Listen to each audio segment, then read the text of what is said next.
الفاتحة.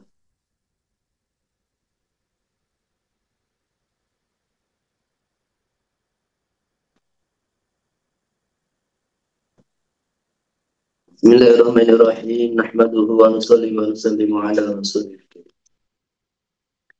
سبحانك لا علم لنا إلا ما علمتنا إنك أنت العليم الحكيم. باب صلاة المسافر.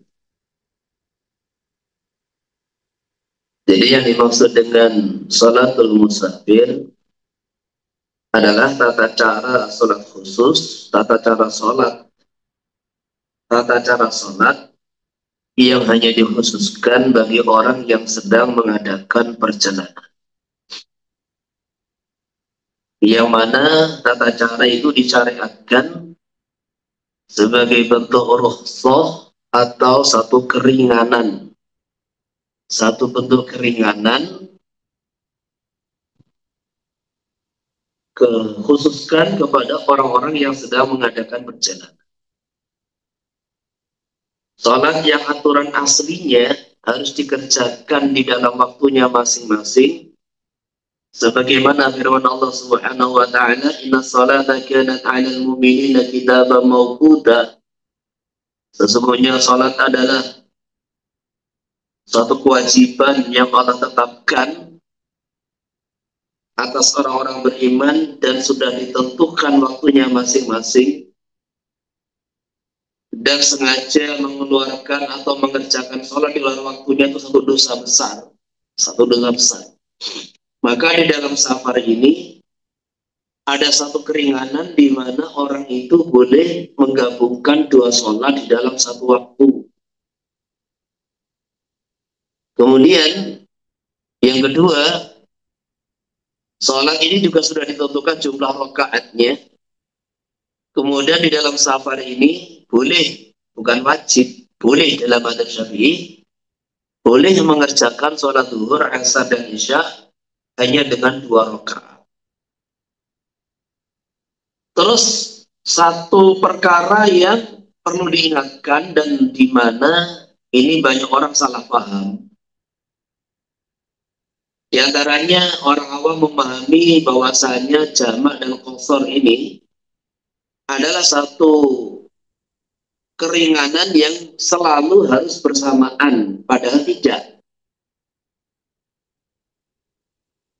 Kemudian ketika orang itu zuhurnya diqasar, maka asarnya juga harus diqasar. Nah, ini juga satu pemahaman yang salah. Maka ini perlu diingatkan sebagai muqaddimah di sini, bahwasanya syariat qasar itu lebih dulu maksudnya kebolehan atau keringanan meringkas sholat dari 4 rakaat menjadi 2 rakaat itu lebih dulu disyariatkan daripada keringanan menjamak sholat. Karena mengqasar sholat itu jauh-jauh hari di awal-awal di Madinah sudah disyariatkan. Jadi ini sudah disyariatkan. Ini qasar. Sedangkan ini jamak sholat baru disyariatkan tahun ke-9 Hijriah, yaitu di dalam perang Tabuk. Saya ulangi, qasar sholat ini sudah disyariatkan di awal-awal ketika umat Islam hijrah ke Madinah. Ini kalau tidak salah, ingat saya, tahun ke-2 Hijriah. Nah, sedangkan jamak sholat itu disyariatkan di akhir-akhir masa hidup baginda Nabi Sallallahu Alaihi Wasallam, yaitu di perang Tabuk, terus kemudian dalam Haji Wada, di mana perang Tabuk itu tahun ke-9 Hijriah. Maka satu pemahaman yang harus ditekankan dan disampaikan bahwa qashar ini satu keringanan tersendiri, jamak sholat juga satu keringanan sendiri. Sehingga dua-duanya diambil silahkan, dua-duanya tidak diambil ya silahkan. Boleh. Walaupun nanti kita akan sampaikan perbedaan pendapat ulama. Kita bicara mazhab Syafi'i dulu. Dua-duanya diambil itu keringanan silahkan. Dua-duanya tidak dikerjakan ya ndak jamak, ya ndak qashar ya boleh. Atau salah satu, kita hanya mengqashar saja di waktunya masing-masing tanpa jamak sholat. Kita hanya menjamak saja zuhur dengan asar, maghrib dengan isya, tanpa dikurangi jumlah rakaatnya, tidak dikosor, itu juga boleh. Atau terkadang kita ini, seperti kita mau ke Jakarta di Temboro ini, sholat di Maspati di terminal, sholat zuhur, sholat maghrib, maghrib jelas sholat zuhur. Maka kita sholat zuhurnya itu berjamaah dengan orang-orang tempatan di masjid itu. Jelas ketika kita ini bermakmum dengan orang tempatan, orang yang menyempurnakan sholat, maka nanti kita sholat zuhur 4 rakaat. Nah, tetapi ketika selesai salam, kita tadi sudah lihat jamak sholat, kemudian kita sholat sendiri, entah kita sholat sendiri dalam arti memang tidak ada teman, kita sholat sendiri, atau sholat sendiri dalam arti kita ini sholat bersama rombongan kita, maka nanti asarnya di jamak takdim dikerjakan dengan dikosor 2 rakaat. Berarti ini kita dijamak, sholatnya dijamak, kemudian sholat pertama tidak dikosor, sholat kedua dikosor. Begitu pula sholat Jumat. Ini satu mukaddimah biar nanti tinggal mengulangi. Sholat Jumat ini hanya boleh kalau kita mengerjakan sholat Jumat, boleh dijamak takdim. Jadi sholat Jumat 2 rakaat, kemudian usai sholat Jumat, kita asarnya 2 rakaat, ya. Selepas salam, maka langsung iqamah, kemudian mendirikan sholat asar 2 rakaat. Ini kalau dia sholat Jumat. Nah kalau dia tidak sholat Jumat, di jamak takhir mamanya, di jamak takhir, ya zuhur sama asar, bukan Jumat gitu. Atau dia tidak sholat Jumat di dalam perjalanan, ini pesawatnya itu ya pas sholat Jumat di atas apa itu namanya, pas kita di airport nggak bisa Jumatan, atau kita di atas kereta, tren nggak bisa Jumatan, maka musafir yang semacam ini ya sholat duhur boleh dikosor, duhur 2 rakaat, asar 2 rakaat sebagaimana yang dikerjakan baginda Nabi Sallallahu Alaihi Wasallam di dalam Hajjatul Wada. Beliau wukuf di hari Jumat yang diistilahkan dengan Haji Akbar, maka beliau tidak mengadakan Jumatan, beliau sholat duhur 2 rakaat dikosor, kemudian asar 2 rakaat dikosor, dan dijamak takdim. Maka ini musafir, ulama beda-beda dalam memahami. Ada yang memahami itu karena hajinya beliau menjamak di situ jamak qashar karena hajinya. Ada yang memahami karena safarnya, macam-macam. Jadi ini apa itu namanya, sekilas muqaddimah yang harus kita pahami. Jadi musafir di hari Jumat, kalau dia sholat Jumat ingin jamak dengan Jumat, ya jamak takdim. Kalau dia ini mendak Jumatan, ya sholatnya zuhur asar, entah jamak takdim atau jamak takhir. Bismillahirrahmanirrahim. Kemudian di antara hikmah kemudahan-kemudahan yang Allah berikan kepada umat ini selama perjalanan, di antaranya adalah kuntum khaira ummatin ukhrijat linnas. Jadi karena umat ini, sahabat dan orang-orang yang mengikuti sahabat ini diciptakan oleh Allah, diantar oleh Allah ini adalah untuk meneruskan perjuangan para nabi, para rasul. Nah, di antara perjuangan itu mesti ada yang namanya syafaat. Maka disitulah syariat-syariat kaitan dengan sholat, syariat-syariat kaitan dengan syarat-syarat sholat, toharoh, kaitan dengan puasa, semua dimudahkan oleh Allah Ta'ala, dikasih aturan khusus sehingga umat itu nggak ada alasan untuk tidak memperjuangkan agama. Di antaranya itu, wajahidu fillahi haqqa jihadih wa jatabakum wa ma ja'ala 'alaikum fid dini min haraj. Berjuanglah dengan sungguh-sungguh karena Allah telah memilih kalian. Berjuanglah di jalan Allah dengan sungguh-sungguh. Wa jatabakum, karena Allah telah memilih kalian. Dan sekali-kali Allah tidak menjadikan kesulitan di dalam syariat agama. Maka karena perjuangan itu adalah perkara yang penting, yaitu beberapa syariat, sholat, puasa, ini ada rukhsah, keringan-keringatan selama perjalanan. Bismillahirrahmanirrahim. Maka satu perkara yang harus kita pahami, kata orang tua kita, sebelum kita safar itu adalah entah kita safar naik kapal, kita safar naik bus, kita safar naik kereta, pesawat. Maka satu perkara yang harus diputuskan sebelum membeli tiket, sebelum kita berangkat, ini sholatnya di mana dan bagaimana. Jadi sholatnya itu di mana? Sholatnya di mana dan bagaimana? Di mana itu maksudnya kita sholatnya itu di airport atau di tengah perjalanan atau di tujuan. Bagaimana? Maksudnya di jamak takdim atau jamak takhir. Jadi ini yang harus menjadi pertimbangan setiap mukmin di dalam safar. Sebelum dia tentukan, saya ini mau naik kereta Madiun Jakarta, namanya Madiun Jakarta. Maka sebelum beli tiket, ini jam berapa berangkat, Jakarta sampai Jakarta jam berapa.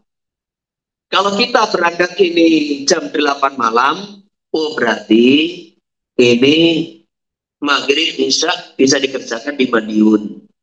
Entah di jamak takdim, di waktu maghrib, atau di waktu sendiri-sendiri. Nah, yang jelas, kalau jam 8 malam, kita ini sholat isya masih bisa di Madiun.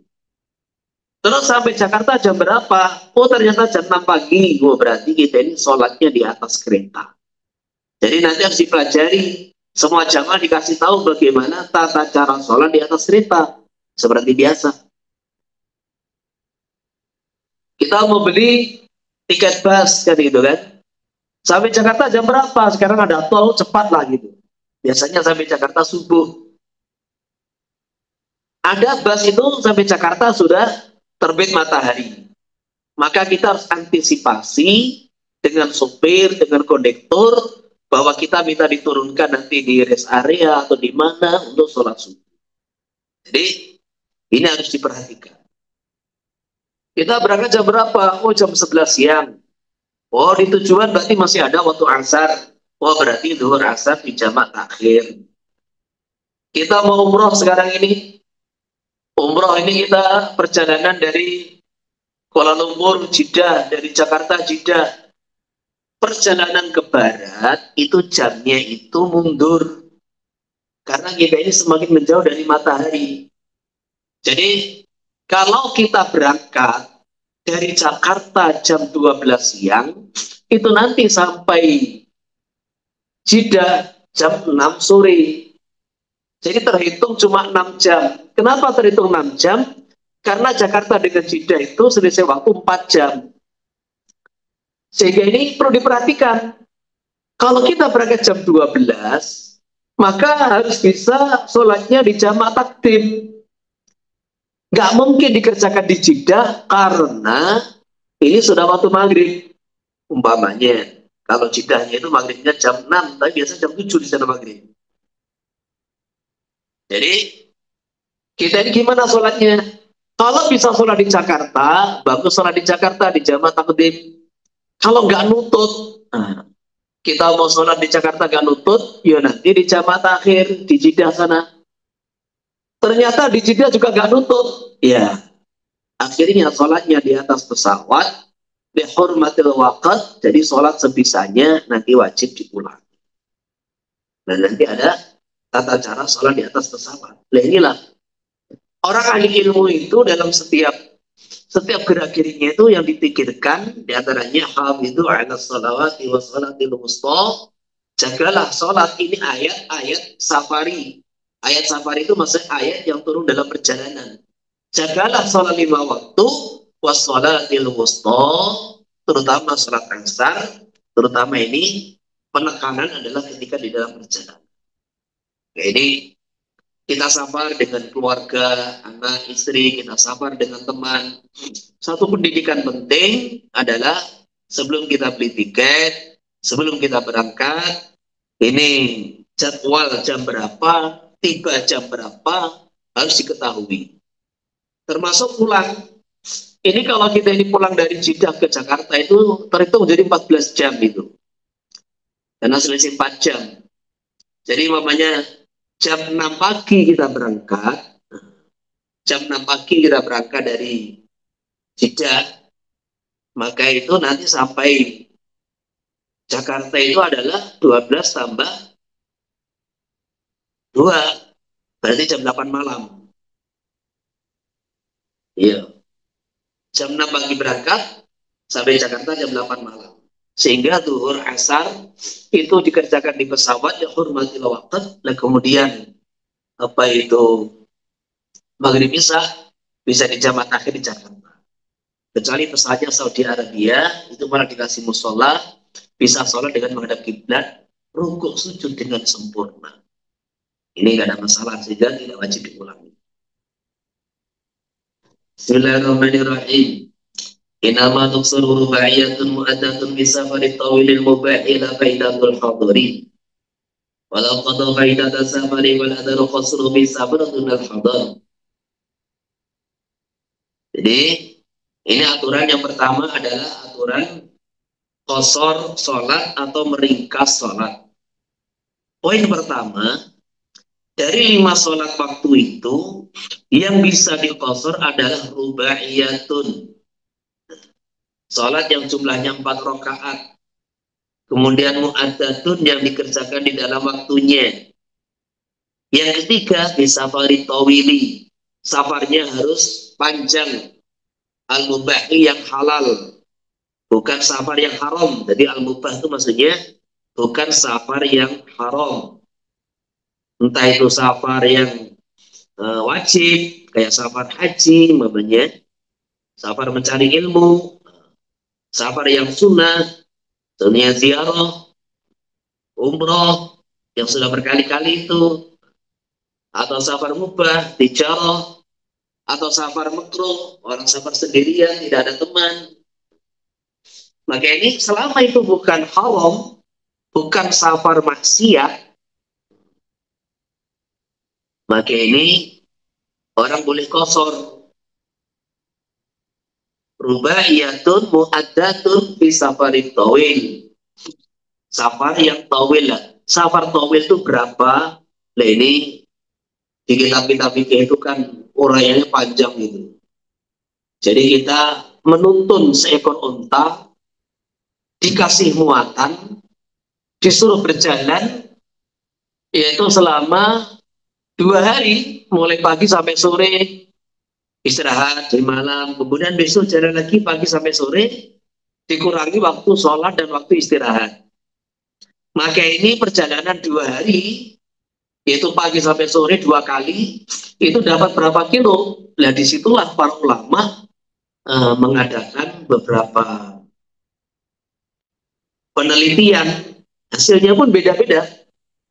Sehingga di kitab fikih kontemporer, maksudnya kitab fikih yang sekarang ini, Ada yang mengatakan dua marhalah itu perjalanan 2 hari, itu 80 kilometer plus 640. Karena penelitian beliau, unta dikasih muatan, kemudian disuruh berjalan semau dia, bukan didorong, bukan ditarik, suruh berjalan. Ini hasilnya itu adalah 40 kilometer plus 320 meter. Ini ada di kitab Tanwirul Qulub.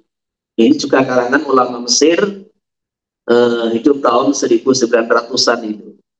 Syekh Amin salah satu mursyid Thariqah Naqsabandi di kitabnya Tanwirul Qulub. Dan ini pendapat yang paling masyhur. Ini pendapat yang paling masyhur bahwa 2 marhalah itu yaitu perjalanan yaumain. Yaumain mulai pagi sampai sore, mulai terbit fajar sampai sore, dikurangi waktu-waktu sholat dan waktu istirahat, waktu makan termasuk.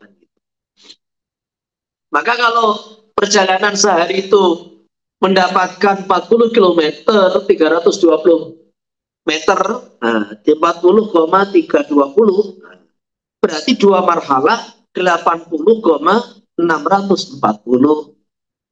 Lah kalau 3 marhalah, yaitu pendapat mazhab Hanafi, berarti ya 121 km. Jadi orang yang sudah safar towil, menurut mazhab Syafi'i, jumhur ulama, yaitu 81 lah poinnya itu, kilometer, dapat usah dibulatkan gitu. Menurut mazhab Hanafi, yaitu 121 kilometer.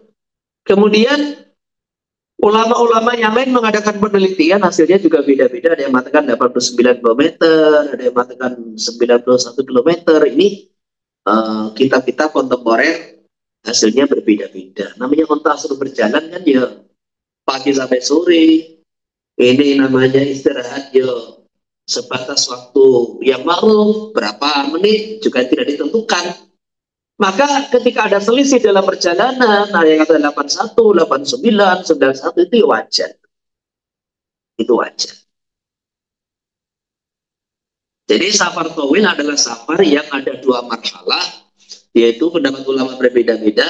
Ada yang 81, ada yang 91, ada yang 89 km, ada yang bahkan, ini mazhab Hanafi, 121 km. Terus yang ketiga, yang keempat, jadi yang pertama tadi sholatnya 24 rakaat, yang kedua dikerjakan di waktunya, yang ketiga safarnya towil, yang keempat safarnya mubah. Mafhumnya kalau safar itu safar maksiat, tidak boleh. Inilah yang dikatakan dalam kaidah fikih, al-khaslatuna bil ma'asi. Jadi keringanan-keringanan agama itu tidak boleh dikaitkan dengan maksiat. Maksudnya, ketika orang itu mengerjakan asbab yang membolehkan tarohus, membolehkan diambil keringanan agama, di dalam asbabnya itu dia maksiat, maka ini tidak boleh tarohus. Begitu. Jadi ini umpama gambaran gitu ya, umpama gambaran. Jadi safar itu namanya sabab yang membolehkan orang menjamak, mengqashar, membolehkan orang itu sholat sunnah tidak harus menghadap kiblat, membolehkan orang itu tidak berpuasa. Nah, itu namanya sabab. Safar itu sabab, lah masyaqqah itu illat, gitu kan. Jadi safar itu sabab, ini pendapat yang utama. Lah masyaqqah itu illat, kesulitan, capek, payah, itulah illat yang menjadikan orang boleh jamak qashar.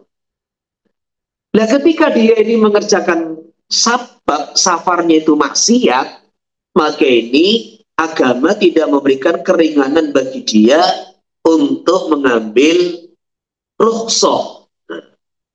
Agama tidak membolehkan dia ambil rukhsah. Kenapa? Karena sebab yang dia kerjakan itu maksiat. Contohnya orang safar mau begal, sabar itu begal, mau merampok, orang sabar, ya apa sabar, ya cuma pacaran, nah, gitu. Pacaran yang jelas maksiat itu. Sabar lagi, orang punya utang yang sudah waktunya bayar, tapi tidak izin yang mengutangi. Jadi orang punya utang sudah waktunya bayar, itu kalau sabar harus minta izin, harus minta izin. Jadi seperti itu. Kalau tidak diizinkan nggak boleh, kalau diizinkan boleh. Ini orang yang punya utang sudah jatuh tempo dan dia punya kemampuan untuk bayar, punya kemampuan untuk bayar. Nah sering kan orang tuh punya utang sudah jatuh tempo, sudah waktunya bayar, dia juga tidak bayar, dia juga padahal punya uang untuk bayar, dia juga tidak minta izin kepada yang mengutangi. Nah ini dalam mazhab Syafi'i termasuk sabar maksiat. Wanita mamanya nusus dengan suaminya. Ini juga orang nusus itu sabarnya sabar maksiat, sehingga dia tidak diperbolehkan ambil keringanan-keringanan yang disebabkan oleh sabar. Ini namanya sabar maksiat. Nah, ada orang tuh istilahnya dalam kitab itu maksiat bisafar, ada maksiat bisafar. Ini satu perkara yang berbeda. Kalau maksiat bisafar itu kan, ya memang safarnya tuh maksiat.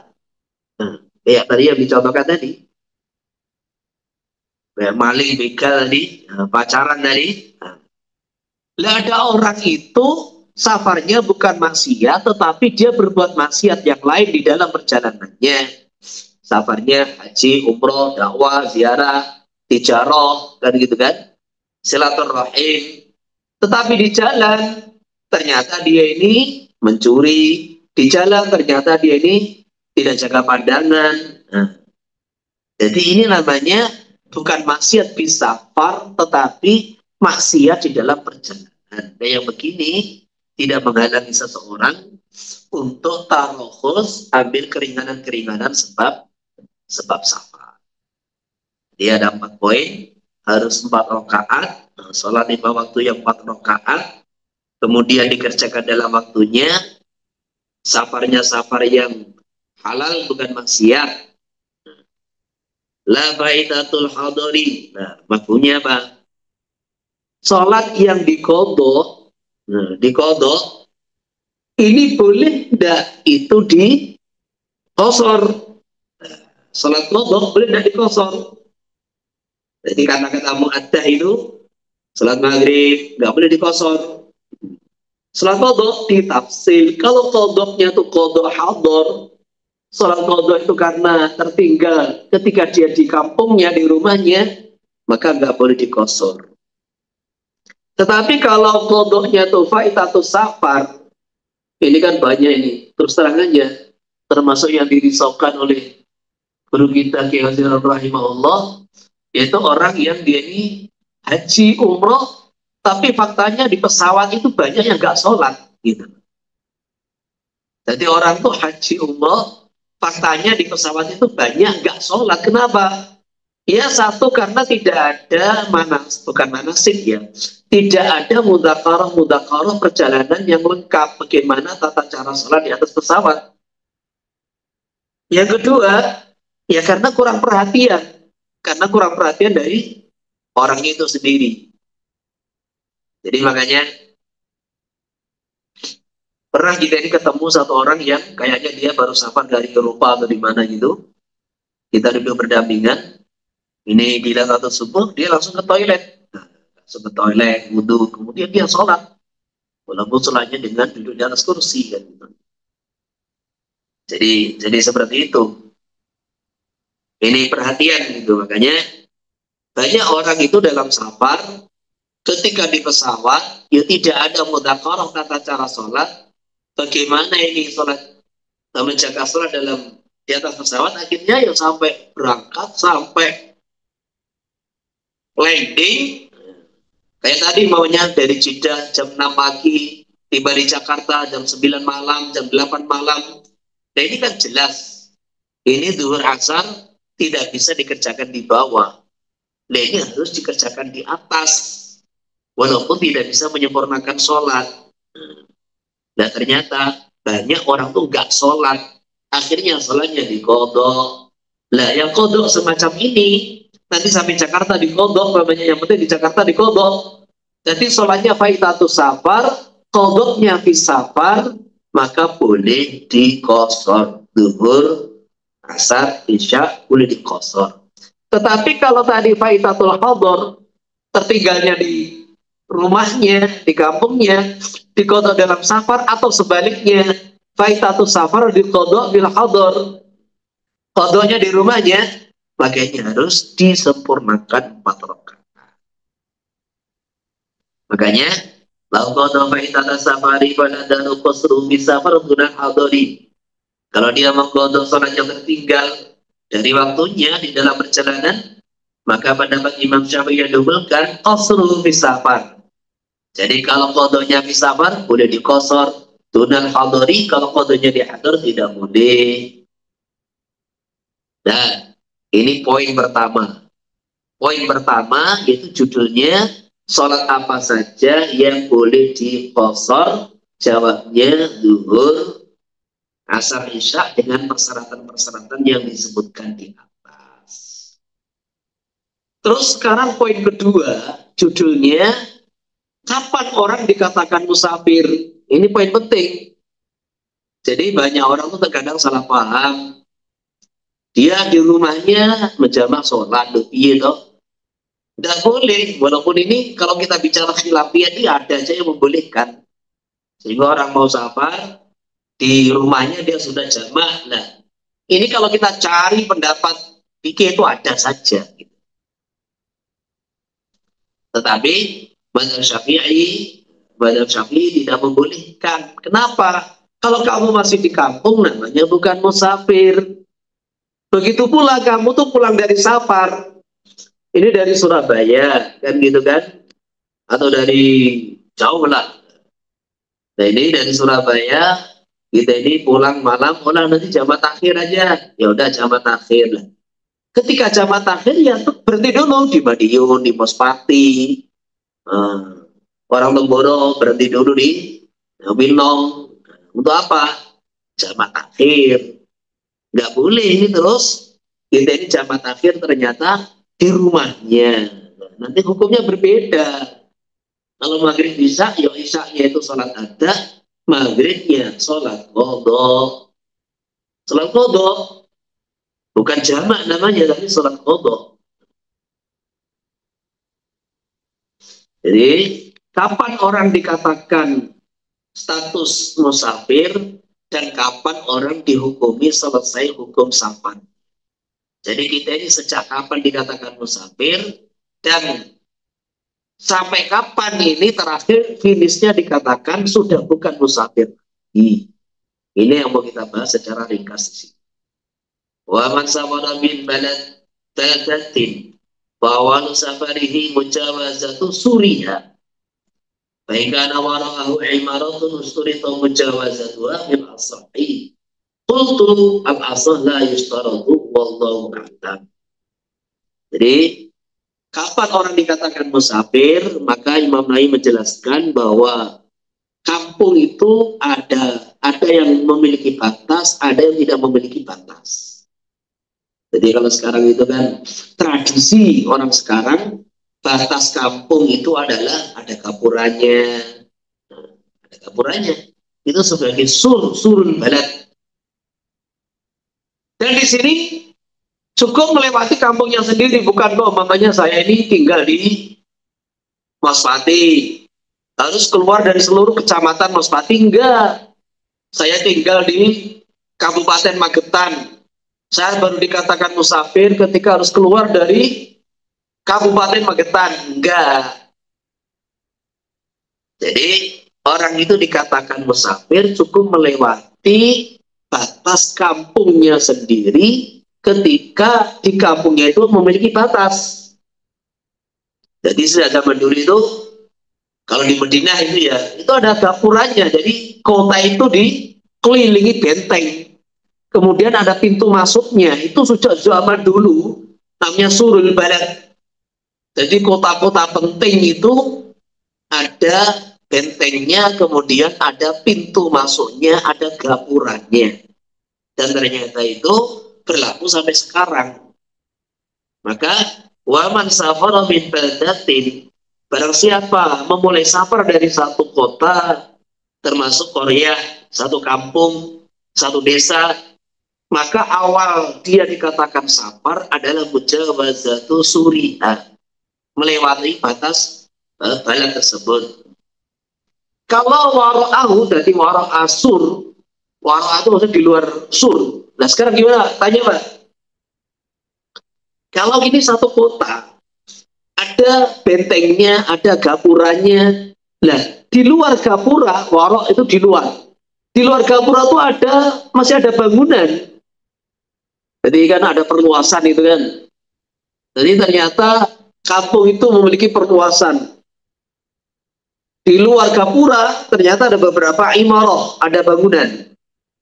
Maka Imam Rafi'i mentarjeh al-aslah usturito mujawazatuha. Kamu dikatakan musafir, tidak cukup melewati itu gapura, tapi harus melewati itu bangunan-bangunan yang di luar gapura. Ini tarjehnya Imam Rafi'i. Kenapa alasannya? Li'anha min mawadhi'il qama al-maduda min tawabi'il balad. Walaupun itu di luar gapura, tapi adalah dianggap masih kampung, anggota penduduk kampung tersebut. Sehingga kamu selama belum melewati itu rumah-rumah yang di luar gapura, itu Anda belum dikatakan safar. Ini alasan Imam Rafi'i. Nah, sedangkan An-Nawawi mengatakan qultu al-asah la yushtarat. Cukup sebagaimana poin pertama, orang dikatakan musafir dengan melewati gapura batas desanya, walaupun di luar gapura ada bangunan-bangunan, ada kedai-kedai, ada orang-orang jualan di situ. Alasannya anna dzalika la yu'addu minal balad. Karena itu tidak dihitung termasuk wilayah kampung. Sehingga dalam bahasa sendiri dikatakan sakana kharijal balad, dia tinggal di luar kampung. Tinggalnya di luar kampung, di luar batas desa tersebut. Fa'ilam yakun surun, kalau di kampungnya itu tidak ada batas desanya, nggak ada pagarnya, nggak ada bentengnya, tidak ada gapuranya, fa'awalu mujawazatul umran lal kharabi wal basatini, maka awalnya safar adalah melewati bangunan-bangunan, lal kharabi, tidak diserahkan melewati tanah-tanah yang kharab itu apa? Tanah yang tidak digarap. Jadi kharab ini sering kata-kata di kampung-kampung Arab itu kan ada padang pasir. Jadi kharab ini bangunannya yang nggak ada, pohon tanamannya yang nggak ada, namanya kharab. Jadi tanah yang ditinggalkan, tidak ada bangunannya, tidak ada penghuninya, juga tidak digarap. Wal basat ini dan perkebunan. Jadi itu tidak disyaratkan melewati. Ada kampung tuh yang, jadi namanya kampung tuh ya perkumpulan rumah, perkumpulan rumah. Maka orang yang tinggal di situ dikatakan dikatakan safar kalau sudah melewati rumah-rumah tersebut. Adapun kalau di sekelilingnya ada persawahan, ada perkebunan, maka tidak disyaratkan harus melewati sawah dan kebun, karena sawah kebun bukan kampung. Ya sawah namanya, ya kebun gitu. Wal qaryatu kabaldatin. Qaryah hukumnya seperti balad dalam perincian di atas. Kemudian di sarannya itu wal qaryatani al mutassilatani yastaradu mujawazatuhuma wal munfasilatani walau yasiran yafi mujawazatu ahadi ihdahuma. Sekarang gini Pak, kalau ada dua kampung ini bersandingan gandeng, maka orang dikatakan musafir apakah cukup melewati satu kampung atau harus melewati dua kampung? Nah, ditafsir di sini. Kalau kedua kampung itu gandeng, sama sekali tidak terpisah oleh jalan, oleh sungai, oleh sawah, nggak terpisah. Maka dua kampung seperti satu kampung. Tetapi orang-orang dulu itu biasanya memisah kampung itu batasnya diantaranya dengan jalan, batasnya dengan sungai, terutama sungai itu yang sering. Jadi batas wilayah antar kota, antar kampung itu sungai, sungai kecil, sungai besar, biasanya begitu. Jadi kalau terpisah walau ya tiron, walaupun pisahnya itu jaraknya cuma dikit banget, maka ini setiap kampung punya hukum sendiri-sendiri. Jadi tidak perlu melewati dua kampung. Jadi bedanya Korea itu, kalau Korea itu mujtamatul abniyah, pokoknya perkampungan lah, kumpulan bangunan. Kalau Korea itu biasanya ada pasarnya. Jadi biasanya itu ada pasarnya, jadi agak ramai dikit daripada Korea.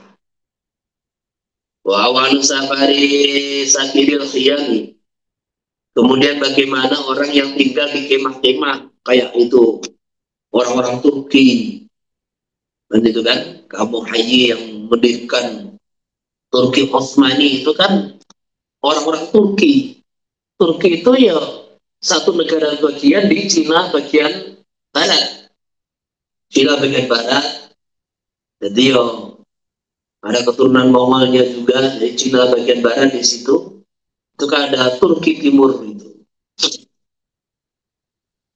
Termasuk Uighur itu.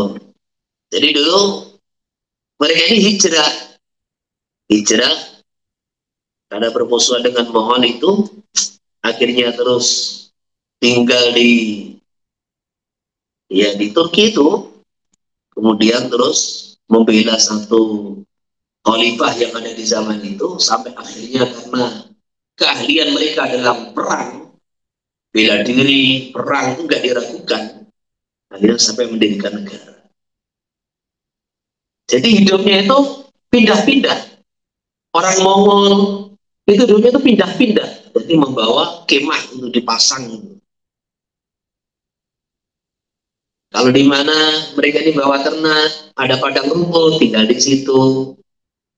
Nanti kalau sudah habis rumputnya, pindah lagi. Nah, orang yang tinggal di kemah, khiyam itu zamannya khemah, tinggal di perkemahan, maka awal safarnya adalah mujawazatul hillah, melewati hillah. Hillah itu ya rumah-rumah kemah yang berkumpul di situ. Kalau mereka sudah melewati hilahnya, yaitu perkumpulan kemah yang ada di situ, termasuk fasilitasnya. Fasilitas itu ada biasanya balai pertemuan, kemudian ada kandang untanya, kemudian ada tempat untuk melatih unta, tempat pembuangan sampah. Nah, itu semua termasuk madam hillah. Jadi harus melewati hillah baru dianggap musafir. Nah, jadi kesimpulannya di atas tadi, orang tuh dihukumi musafir yang pertama melewati batas desa kalau ada batas. Yang kedua melewati kumpulan bangunan kalau tidak ada gapuranya. Yang ketiga, orang yang hidupnya berpindah-pindah di kemah dikatakan musafir kalau melewati ya tempat tinggal dia bersama rombongannya, sekaligus melewati tempat-tempat yang merupakan fasilitas hidup bagi warga yang ada di situ. Nah, terus sekarang kapan orang itu dikatakan selesai hukum safarnya? Wa idza raja'ita safaruhu bi bulughi masar surita mujawazatuhu ibtida'an. Ini harkanya keliru. Surita mujawazatuhu ibtida'an. Apabila musafir kembali, keliru. Iya, kembali. Intaha, maka selesai apa safaruhu, status safarnya, dengan sebab dia sampai kepada tempat yang disyaratkan harus dilewati ibtidaan ketika memulai safar. Jadi orang yang tinggal di kampung yang ada gapurannya, batas desanya, dengan dia melewati, wah langsung putus hukum safarnya. Orang Temboro, dia melewati sungai itu kan sungai di situ, ya sudah, dia musafir. Kalau sudah dia balik, nah, balik sampai ke sungai, melewati sungai Gapura itu, ya sudah. Berarti dia dikatakan iqamah, istiton lagi, iqamah lagi. Sudah bukan musafir lagi. Baik dia orang tinggal di desa, di kampung. Jadi dengan dia sampai ke tempat-tempat yang disyaratkan harus dilewati ibtidaan di awal safarnya, maka selesai hukum safar. Ini poin pertama. Terus poin kedua, launa wa iqamat arba'ati ayyamin bi mawdi'in in qata'a safaru bi wusulihi. Wa la yusabu minha yauma, ini yauma ini tidak bertambahin. Karena yauma itu isim tasniyah, jadi nonnya dibuang, diidhafakan kepada dukhulihi wa khuruji ala sahih. Termasuk orang itu dikatakan putus safarnya yaitu apa? Orang sampai kepada satu kota, satu desa, satu kampung, niat iqamah minimal 4 hari atau lebih. Dan di sini tidak dihitung yauma dukhulihi wa khurujihi. 2 hari kedatangan dia dan keberangkatan dia meninggalkan kampung tersebut. Itu tidak dihitung. Jadi seperti itu. Orang yang niat iqamat arba'ati ayyamin fi mawdi'in, saya mamanya ini orang Kalimantan, mau ke Temboro, masuk wilayah desa Temboro, masuk Gapura Temboro. Apakah dia masih dikatakan musafir ataukah mukim? Dilihat. Kalau dia ini niat iqamah itu tidak lebih dari tidak sampai 4 hari, contohnya aku mau ke Temboro 3 hari aja lah, 3 hari, maka ini dia masih dikatakan musafir, masih boleh jamak qashar, ambil rukhsah sebab safar.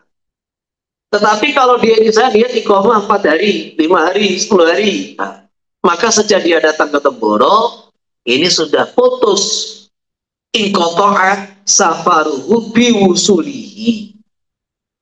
Jadi safarnya, status safar putus dengan sebab sampai di kampung tersebut. 4. Dan tidak dihitung hari kedatangan dan keluar ala sahih. Nah ini contohnya kayak baginda Nabi Sallallahu Alaihi Wasallam yang kemarin kita ulang-ulang dalam manasik haji itu. Baginda Nabi Sallallahu Alaihi Wasallam itu selama di Mekah, ini pandangan Madzhab Syafi'i.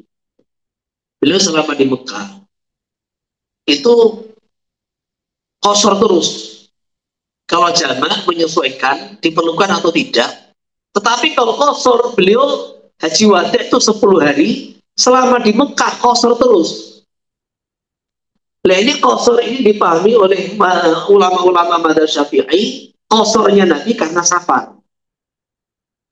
Tetapi yang lain memahami qasharnya Nabi itu karena haji, bukan karena safar. Nah bagaimana Madzhab Syafi'i memahami? Gini, lihat. Baginda Nabi SAW itu datang tanggal 4 Dzulhijjah.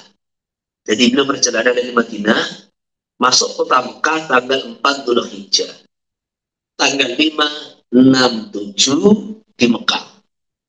Tanggal 8 meninggalkan Mekah. Tanggal 8 meninggalkan Mekah. Berangkat ke Mina. Mina ini bukan Mekah. Mina yang Mina. Ini bukan Mekah. Gitu. Kemudian tanggal 9 di Arafah. Tanggal 10 ke Mekah. Tanggal 11, 12, 13 di Mina lagi.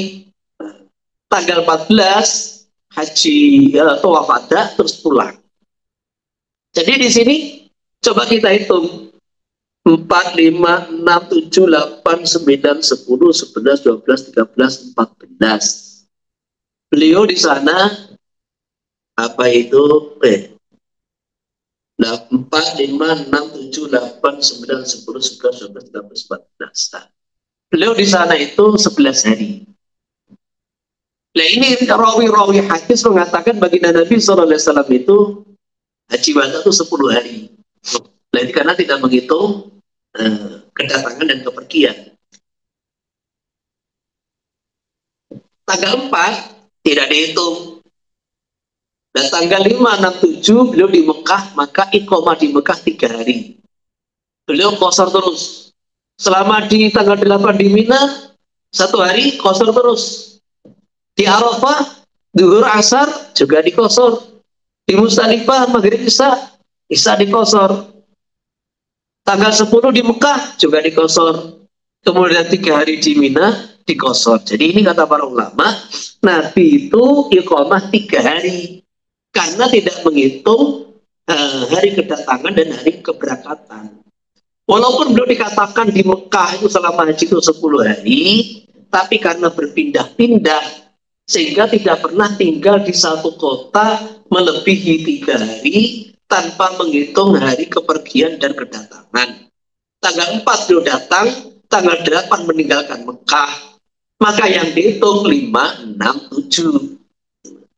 Maka kalau kita ini mau ke Temboro, tanggal berapa? Oh, kita tanggal 1 datang. Lah pulangnya berapa? Pulangnya tanggal 5. Berarti 1 dengan 5 nggak dihitung. 2, 3, 4 dihitung. Sehingga kalian itu di Temboro dihitung 3 hari. Maka selama itulah tanggal 1 sampai tanggal 5 masih boleh jamak qasar. Tetapi kayak kita ini berapa? Tanggal 6. Jadi apa itu tanggal 6? Berarti kita ini sudah positif di Temboro 4 hari. Maka sejak tiba biwusuli ila tilkal baldah sudah hilang status safar kita. Jadi dianggap iqamahnya santri itu loh. Jadi santri datang ke Temboro, memang mau 1 tahun di Temboro, maka dengan datang masuk kota masuk desa Temboro, maka santri ini sudah dianggap iqamah mukim. Sehingga santri yang tidak niat tinggal di Temboro, tidak niat sebagai warga Temboro, domisili Temboro, itu 20.000 santri semuanya adalah status iqamah sah Jumatan, tetapi tidak menjadikan inqadul Jumat. Jadi tidak menjadikan terbentuknya sholat Jumat, Jumatannya sah, gak wajib diulangi. Tapi tidak menjadikan terbentuknya sholat Jumat karena dia bukan mustautin, tetapi dia ini mukim. Gitu. Ini pembahasan fikih semacam itu. Lah kalau kita nggak tahu gimana Pak? Mau berapa hari di sini?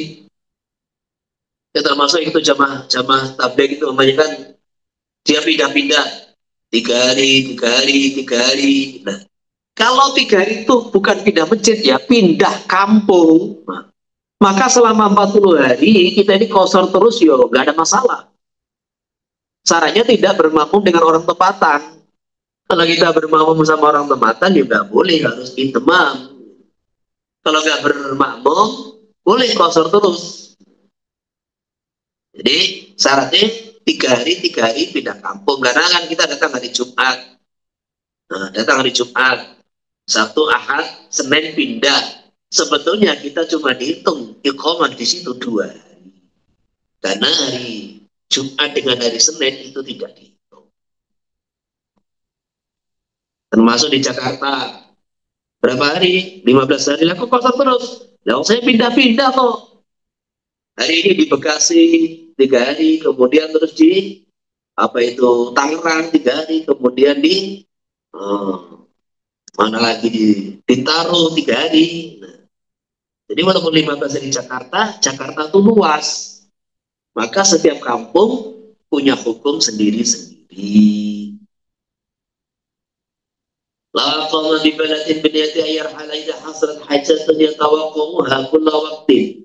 Qasara samaniyata 10 yauman wa kila 4 wa biqalin abadan. Jadi kalau orang tinggal iqamah di satu kota dengan niat dia akan meninggalkan kota kalau sudah selesai hajat ya tawaqquha yang dia berharap selesai hajat kulla waktin setiap waktu, maka dia beli qasar 18 hari. Pendapat kedua 4 hari, pendapat ketiga selamanya. Jadi ini ada satu kejadian baginda Nabi Sallallahu Alaihi Wasallam itu bawa pasukan ingin menaklukkan satu kota. Jadi beliau pernah bawa pasukan terus jihad menaklukkan satu kota. Nah, itu pengepungan sampai 18 hari. Selama pengepungan itu dikosor terus. Nah, ini dipahami oleh sebagian ulama dan itu jadi kaul utama dalam mazhab Syafi'i bahwa kalau ada orang itu punya hajat di satu kota yang mana hajatnya itu diharapkan yutawakko, diharapkan bisa selesai setiap waktu kula waktu, maka boleh itu hari ini berusaha menyelesaikan hajatnya, besok ternyata nggak selesai, tapi ada harapan segera selesai.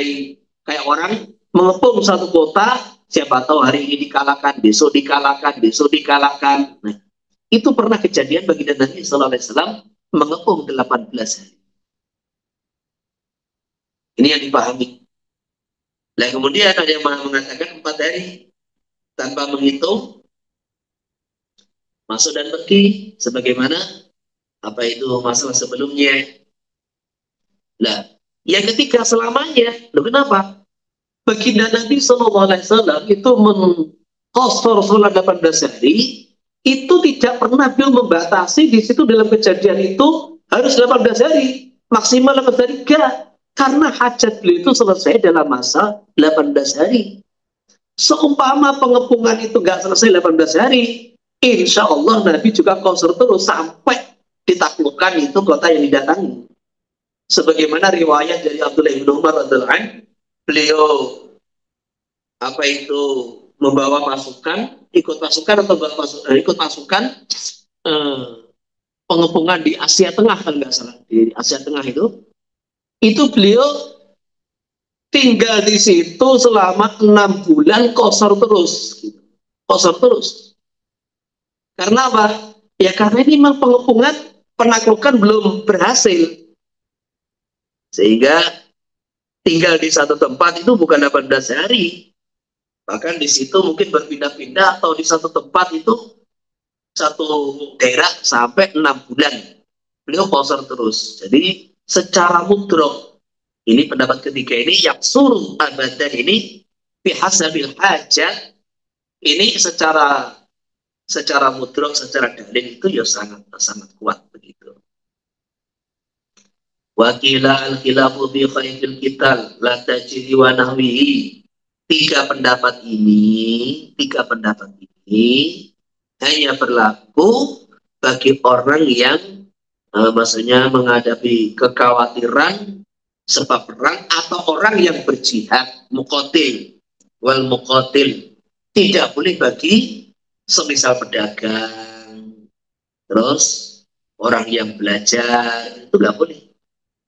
Jadi kalau kita ini ada urusan di satu kota, makanya entah nagih utang, ya dijanjikan kemarin katanya itu mau dibayar, datangi, coba besok, lagi sudah jauh-jauh, kita bawa mobil, beli tiket, ternyata itu gagal lagi. Nah, atau kita ada satu urusan lah, pokoknya ada satu urusan, apapun urusannya di kota tersebut, yang penting yutawaqqa kulla waqtin. Urusan itu ada harapan bisa diselesaikan sewaktu-waktu. Maka ini berlaku khilaf. Ima 18 hari atau ya seterusnya kita qasar. Ini pendapat yang utama. Wakila, pendapat yang kedua, perbedaan di atas tadi 18, 4 atau abadan tadi hanya berlaku orang yang iqamah di satu tempat, tujuannya adalah perang. Tujuannya adalah misi penaklukan sebuah daerah. Selain itu tidak boleh. Karena apa? Karena yang warid di dalam hadis adalah itu tadi, khaifil kital tadi, muqatil tadi. Jadi tidak untuk misi-misi bisnis atau yang lain, enggak. Karena rusuh ya tidak bisa dikias-kiaskan. Jadi ini ada, kalau kita ini mengkaji usul fikih, apakah rukhsah itu bisa dikiaskan? Nah, itu khilafiyah. Jadi apakah rusuh itu bisa dikiaskan kayak ini? Karena tujuan penaklukan satu daerah, baginda Nabi SAW mengkosong sholat dan misinya sampai 18 hari. Nah, apakah ini urusan bisa dikiaskan dengan urusan-urusan yang lain? Bisa digunakan mengkiaskan urusan yang lain seperti dagang, ziarah atau yang lain yang gitu. Urusan apa saja? Itu ada khilafiyah. Walau alima baqa'a muddatan tawilatan. Kalau dia meyakini baqa'al iqamah. Jadi dalam surah yang terakhir ini, kalau aqama bi balatin bi niyati ayarhala idza hasala hajatun ini, dia yakin ini kayaknya urusan ini lama ini. Fala qasra 'ala al-madhhab, maka tidak boleh qasar menurut periwayatan madhab yang diunggulkan. Jadi kalau dia yakin memang ini selesainya tuh akan lama, ya jelas sejak datang tidak boleh qasar. Karena yakin iqamahnya itu pertama 4 hari, yang kedua dia juga tidak punya harapan. Jadi lau alima baqa'aha ini maksudnya ini mafhum mukhalafah dari kata-kata yatawaqqa'uha kulla waqtin.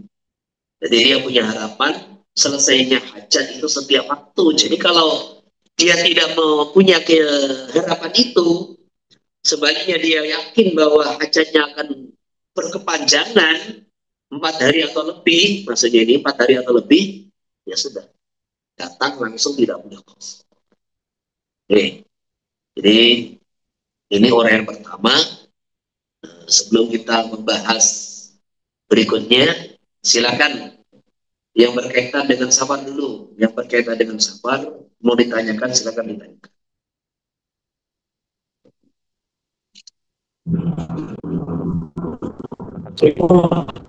Izin bertanya.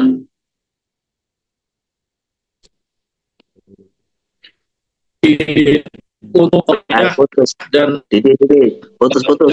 Putus. Suaranya putus. Oke. Untuk Korea dan Bal, apakah ada definisi tersendiri khusus atau tidak untuk mengambil? Putus, nggak jelas. Coba itu dipakai speakernya atau gimana? Atau HP-nya itu gimana itu?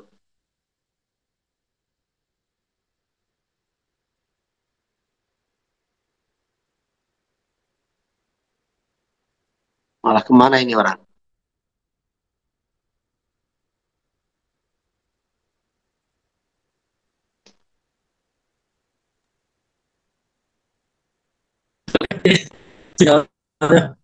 Yang lain aja dulu.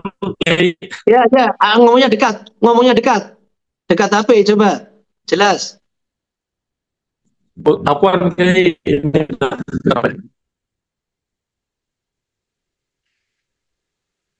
untuk dan Korea ada kriteria khususnya atau tidak?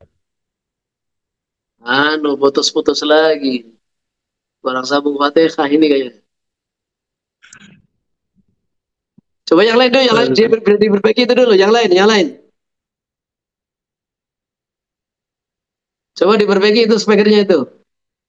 Atau sinyalnya itu gimana itu? Yang lain ada enggak?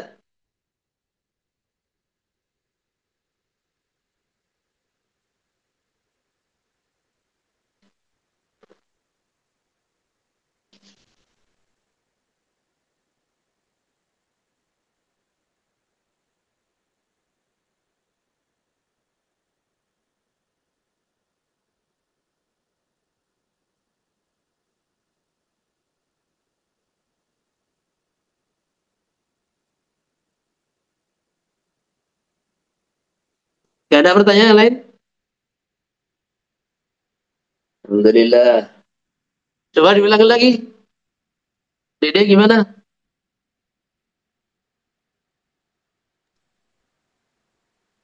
Untuk Korea dan Barat, apakah punya kriteria tersendiri atau tidak? Antara Korea dengan Balat apakah gimana? apakah punya kriteria khusus sehingga bisa digerak atau tidak? Itu kalau di dalam bab sholat Jumat kan ada qaryatun, baladun atau misr kan gitu kan.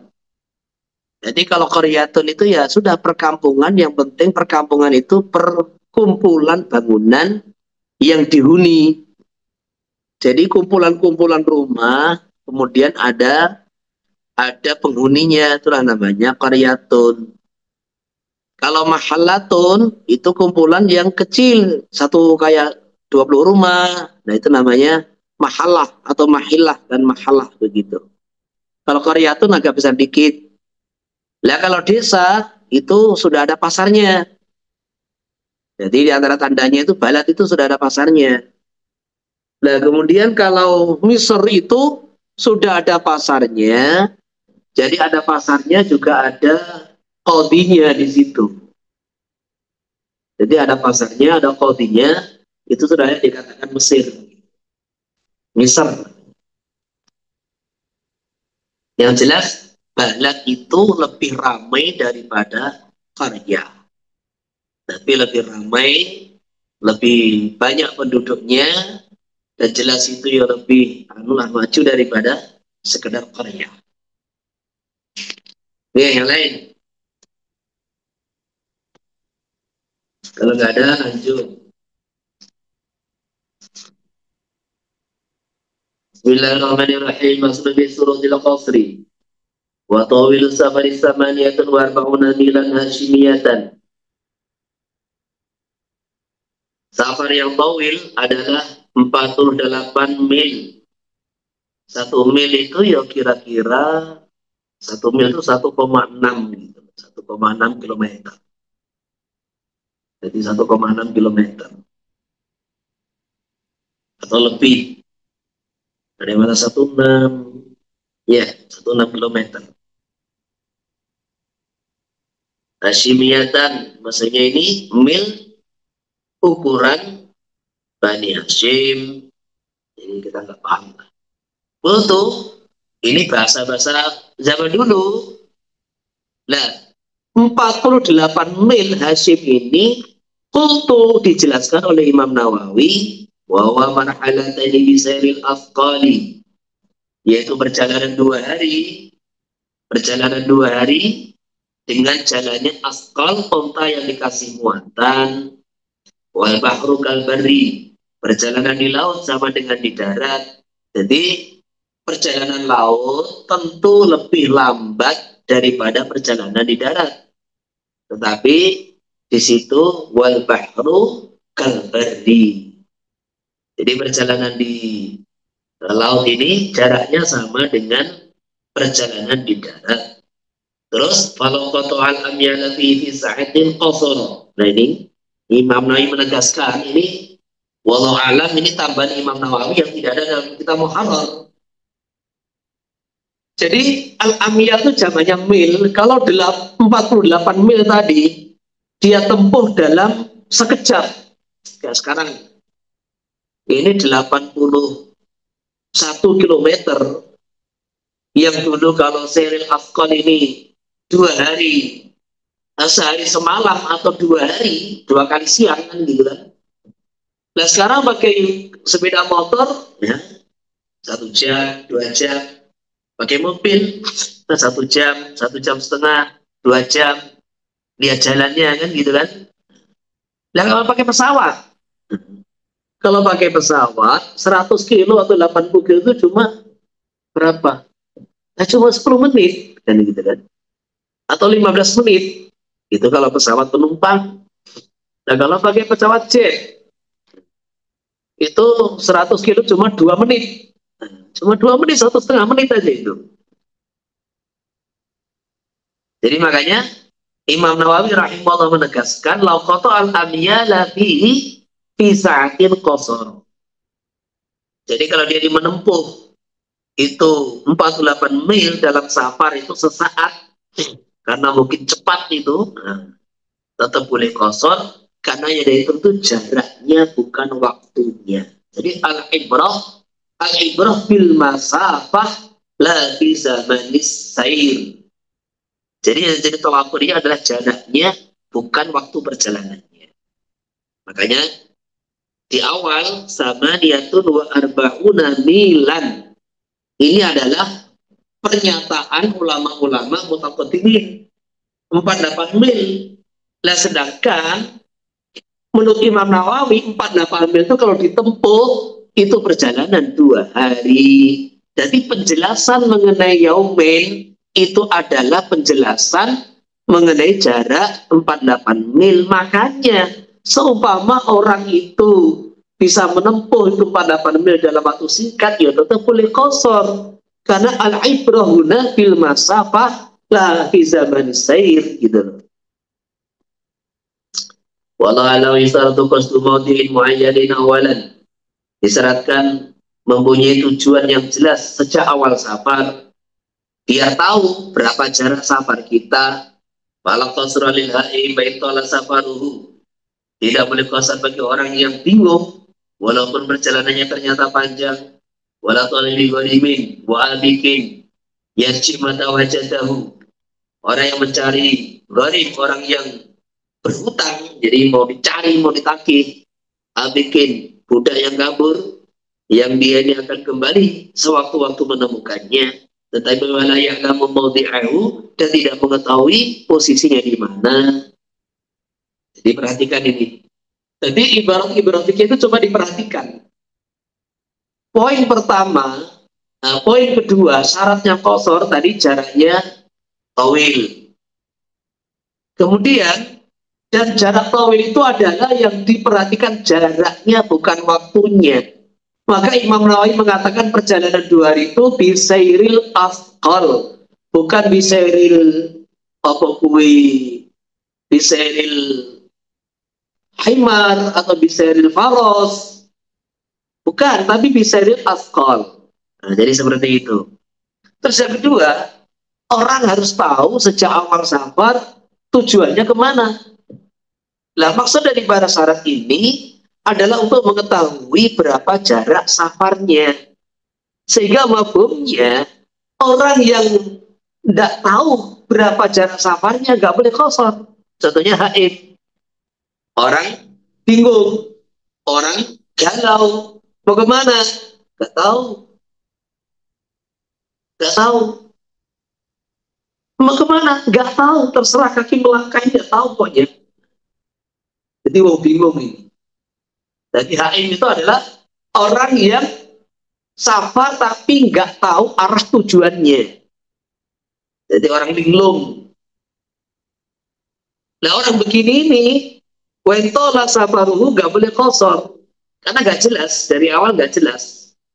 Nah sedangkan orang yang mencari sesuatu, mencari anak yang hilang, budak yang hilang, motor hilang, mobil hilang, kan? Dengan niat, kalau ketemu langsung pulang. Ini alasannya tidak boleh qasar kalau ilam ya'lam maudi'ahu. Dia tidak tahu di mana tempatnya. Kalau dia ini diyakini sejak awal bahwa safarnya itu melebihi 2 marhalah, melebihi 48 mil, ya boleh. Contohnya, bagaimana? Lagi hutang. Lah orangnya di mana? Di Jakarta, ya jelas. Temboro Jakarta sudah boleh qasar. Orangnya di mana? Di Surabaya. Mau kemana? Cari motor hilang. Kemana? Katanya ada laporan di Surabaya, saya mau ke sana ini. Di sana ada orang laporan itu, alamannya di sini, kayaknya kayak mobil saya itu, kayak motor saya itu. Jadi kalau kita ini menuju satu tempat yang sejak awal diyakini sudah ada 48 mil, ya sudah, ini boleh qasar. Jadi memahami teks bahasa fuqaha ini harus detail betul ini, tahqiq betul, itqan betul, supaya nggak salah paham. Maka ternyata marhalatan itu adalah waktu menempuh 48 mil. Ukuran asli itu adalah 48 mil itu, Hasyimiyah itu.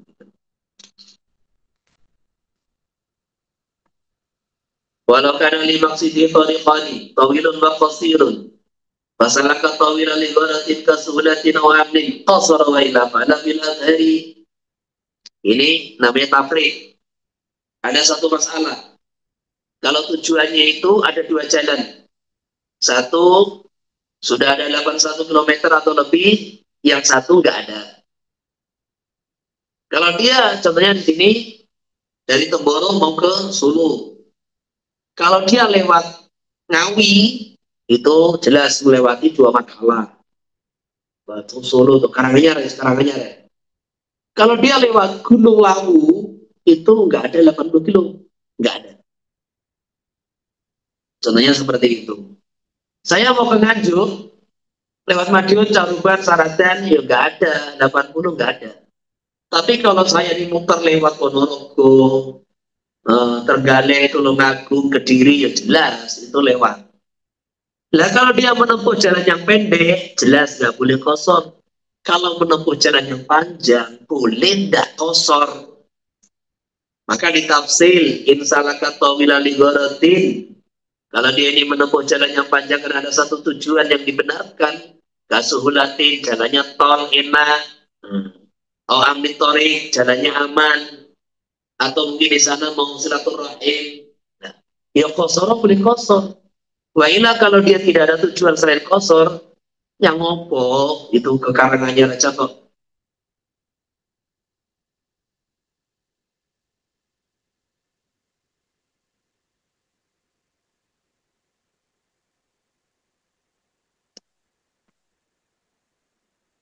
Apa ini? Putus ini.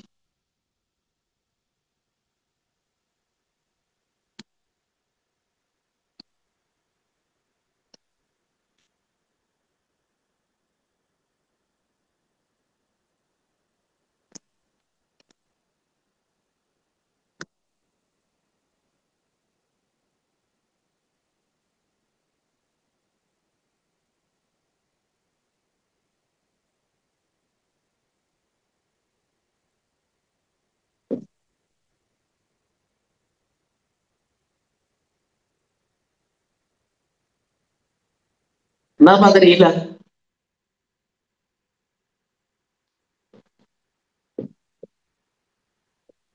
Jadi kalau tidak ada itu tujuan, tidak ada tujuan menempuh jalan yang panjang kalau kecuali hanya ingin kosor, ya nggak boleh menurut pendapat Imam Syafi'i yang diumumkan. Tapi pendapat kedua tetap boleh. Alasannya ini safar mubah. Walau tapi anak tua bisa jatuh cuti manika beri safar, walau yang ibu maksidah pala kosor. Jadi di zaman dulu sering budak itu diajak safar tuannya tanpa tahu arahnya. Istri diajak suaminya juga nggak tahu kemana tujuannya. Jundi, tentara, diajak pimpinannya juga nggak tahu kemana tujuannya. Nah mereka ini istilahkan malika amri. Budak, istri, jundi mengikuti malika amri di safar. Walayarifu maksito nggak ada tujuannya, palang kosro maka tidak boleh kosor. Tetapi kalau sudah yakin itu arahnya, safarnya melebihi 48 mil, ya boleh kosor. Kalau nama masa makan kosri kosor jundi utudah. Kalau mereka ini niat menempuh perjalanan kosor, maka tentara boleh kosor, tunahuma tidak boleh bagi abdu dan zauja. Waman qasada safaran tawilan fasaratu mana warujuan inqata'ah. Nah ini satu poin lagi. Orang yang ingin safar tawil, fasaro kemudian sudah memulai safar. Kita mau ke Surabaya dari Temboro. Dan kemudian apa itu namanya? Sudah berjalan sampai ke Madiun. Terus sumanawa rujuan. Niat nggak jadi ikotoah, maka safarnya terputus.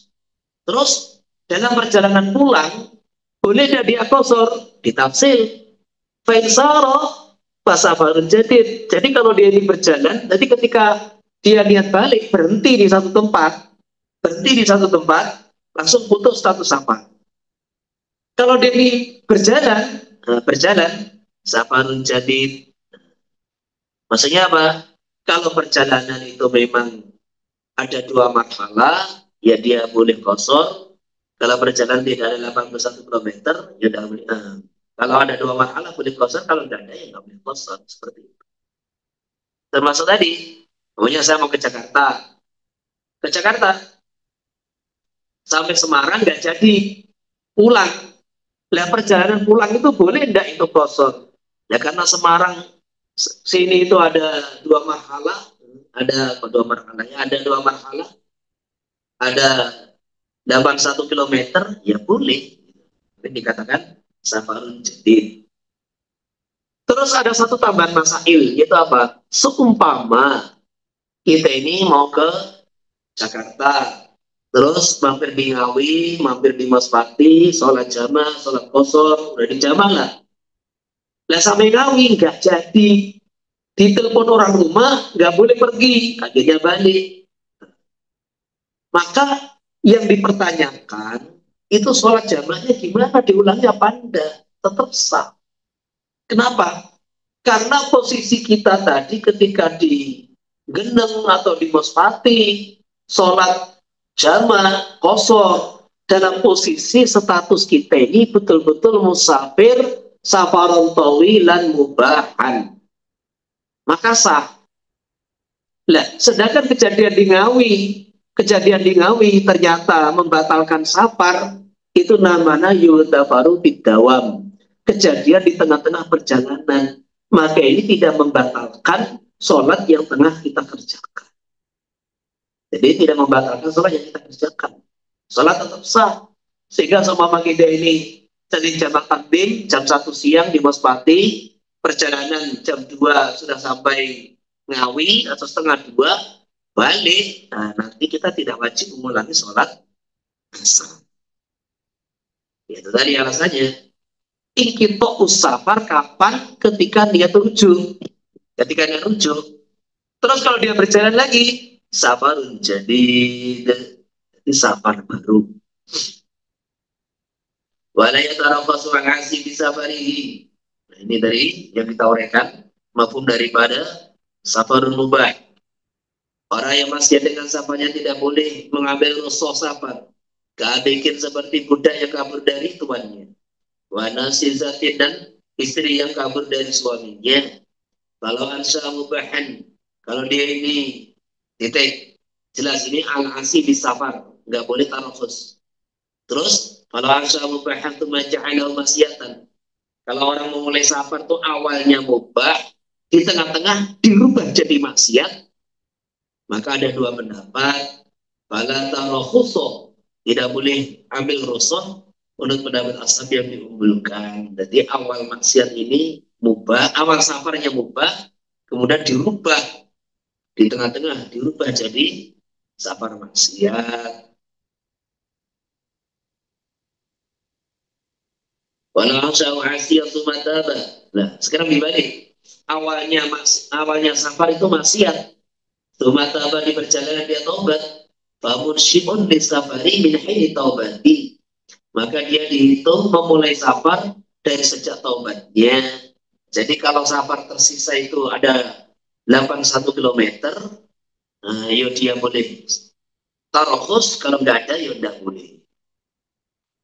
Walau itu ada, nah, kemudian di antara syarat kosor, jadi tadi sudah disebutkan sholatnya rubaiyah, kemudian dikerjakan dalam waktu, kemudian dalam safar tawil, yang keempat safarnya safar mubah. Nah, terus sekarang syarat nomor 5, tidak boleh bermakmum dengan orang yang menyempurnakan sholat. Tidak boleh. Makanya lawit tadi mutimin. Ketika orang yang sabar bermakmum dengan orang yang menyempurnakan sholat 4 rakaat, lahdatan walaupun sesaat, lazimul imam, maka musafir wajib menyempurnakan 4 rakaat. Walau amal imamul al-musafir, wastakhlafa mutiman. Kalau imam yang kosor di tengah-tengah sholat ini mimisan keluar darah di hidungnya, akhirnya dia membatalkan sholat. Wastakhlafa mutiman, kemudian menjadikan pengganti dia orang yang sholatnya 4 rakaat atau muqtadun, semua makmum wajib menyempurnakan 4 rakaat. Maka kalau ada imam bertadabihi, begitu pula imam bermakmum dari khalifah yang ditunjuk imam ternyata orang tempatan. Terus imam selepas dia membatalkan sholatnya, dia cuci hidungnya bersih, dia bermakmum lagi, maka imam juga wajib menyempurnakan 4 rakaat karena imamnya 4 rakaat.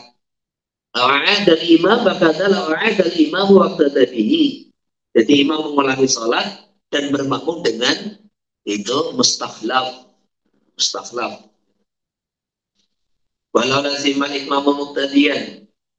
Kalau imam wajib pada seorang makmum, Fafasada sholatuhu au sholatu imamihi au bil bana, bukan bi ana ya, au bana imamuhu muhtisan, atau terbukti ternyata imamnya orang yang berhadas.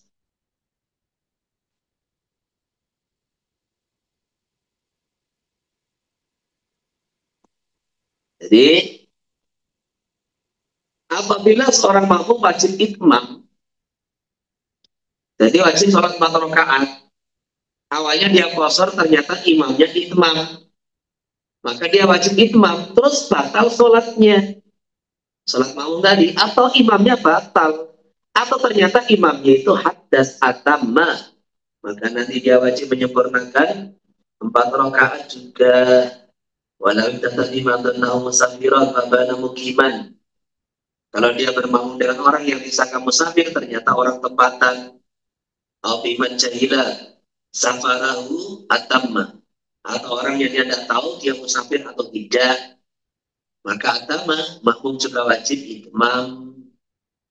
Jadi menyangka orang musafir, menyangka dia qashar, ternyata imamnya muqim, ternyata imamnya mustautin, ternyata imamnya mutim, menyempurnakan, maka wajib itmam. Kemudian law alima musafiran basyakka fi niyatihi qashar. Jadi yakin ini imamnya adalah musafir. Alimahu, meyakini sapa makmum ini imam musafir. Cuma dia ragu-ragu, ini imam ini niat qashar apa enggak? Makmum boleh qashar. Walau syakabiha, seandainya makmum juga ragu-ragu, ya dalam niat imam, terus maka dia menggantungkan niat. In qasara qasartu wa ila atmamtu qasara fil asahi. Ya, saya niat berjamaah.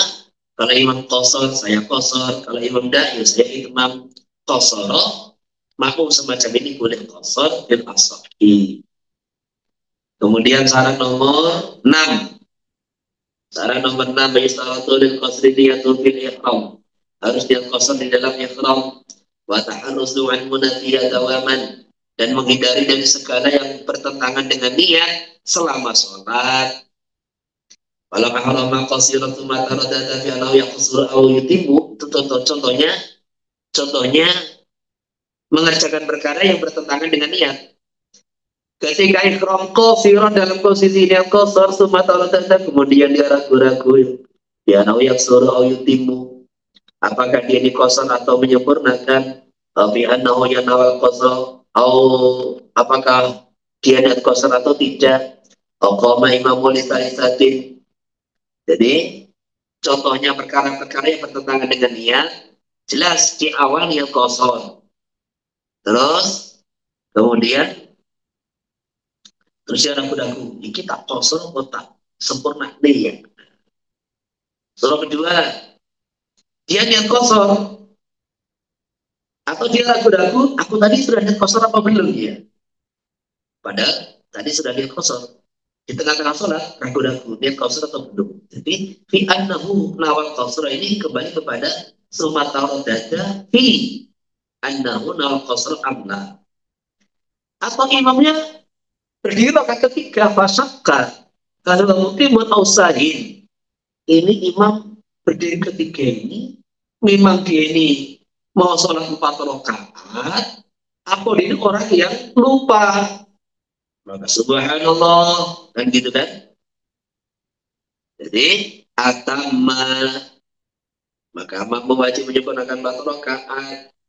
Walau qama qasri salasatin amdan bila mujibin ini membatala salatuhu. Nah, Adapun kalau orang yang qasar ini berdiri rakaat ketiga dengan sengaja tanpa ada yang mewajibkan menyempurnakan, maka batal sholatnya. Wa in kana sahwan ada wa sajada lahu wa sallama. Kalau dia ini berdiri karena lupa, maka wajib duduk. Kemudian disunahkan sujud sahwi wa sajada lahu. Lahu lisahwi wa sallama, kemudian salam. Bain arada yutima ada. Kalau dia sudah duduk, terus pengen menyempurnakan barokah, ya ada, maka wajib duduk dulu. Jadi berdiri rakaat ketiga karena lupa, wes tak sempurna nih, nggak boleh. Jadi orang yang sudah niat kosor wajib komitmen salam 2 rakaat. Kalau dia berdiri rakaat ketiga sengaja, batal. Kalau berdiri nggak sengaja, pengen itmam, ada ilal julus. Duduk dulu. Jadi ada, duduk dulu. Selepas duduk, silahkan niat itmam. Saya ingin menyempurnakan, baru nahadho mutimman. Baru bangkit. Selepas niat, baru bangkit untuk menyempurnakan 4 rakaat. Wa istaratu kanu musafiran min jami salat ini nomor 7. Disyaratkan dia ini musafir selama salat mulai awal sampai akhir. Kalau nawal iqamah dia awalau sabinatu darul iqamati atamma. Kalau dia di tengah-tengah salat dia iqamah atau perahunya sampai ke tempat iqamahnya, kan banyak orang tinggal di pinggir partai itu.